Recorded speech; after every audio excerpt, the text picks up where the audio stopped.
মা কচু পাতা কাটছো কি করবে? কচু পাতাতে আজকে ইলিশ মাছের পাতুরি করব। ইলিশ মাছের পাতুরি কচু পাতায়? তোমার কি মাথা খারাপ হয়ে গেছে নাকি আর কি করছো? আর কি করছি না, আজকে করব, খেয়ে দেখবি। বন্ধুরা, কচু পাতাটা কিন্তু আগে একটু ভাপিয়ে নিয়ে তারপর কিন্তু ওইভাবে পরিষ্কার করে নেবে, না হলে কিন্তু কচু পাতাটা মোড়া যাবে না। যেমন কলা পাতা আমরা আগে ভাপাবার আগে একটু সেঁকিয়ে নিই, ব্যাস ওইভাবেই। আর এইভাবে করে দেখবে, কিন্তু খারাপ হয় না, খেতে কিন্তু খাবো। কি খাবি? চিকেন? কিন্তু আজকে তো জিজি হচ্ছে। আচ্ছা দেখছি। এনার আবার আলাদা চাহিদা, হচ্ছে মাছ খাবে চিকেন।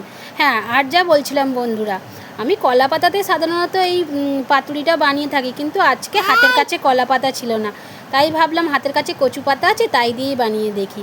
তা আমি যেভাবে বানাচ্ছি এইভাবে ফলো করে আপনারাও কিন্তু বাড়িতে বানাবেন, খেতে কিন্তু খারাপ হয় না, খেতে ভালোই হয়। কিন্তু এইভাবে আস্তে আস্তে একটু ধৈর্য ধরে ফোল্ডটা করবেন, যেহেতু এটা কচু পাতা, না আস্তে আস্তে করলে কিন্তু ফেটে যেতে পারে। এবার আমি চাটুটা আগে ভালো করে গরম করে নিয়ে ওগুলো একটা করে সাজিয়ে দিয়ে একদম লো ফ্লেমে আধ ঘন্টা ধরে সময় নিয়ে আমি আস্তে আস্তে করব। কচু পাতা থেকে কিন্তু নিজস্ব জল বেরোবে, জল দেবার কোনো প্রয়োজন পড়বে না। আর আস্তে আস্তে উল্টে পাল্টে দিয়ে একটু ধৈর্য ধরে কিন্তু করবেন, বারবার বলছি, আধ ঘন্টা সময় লাগবেই লাগবে। এরপর আমার রেডি হয়ে গেছে, গরম ভাতে খেতে দারুণ হয়েছে, সত্যি বলছি বন্ধুরা।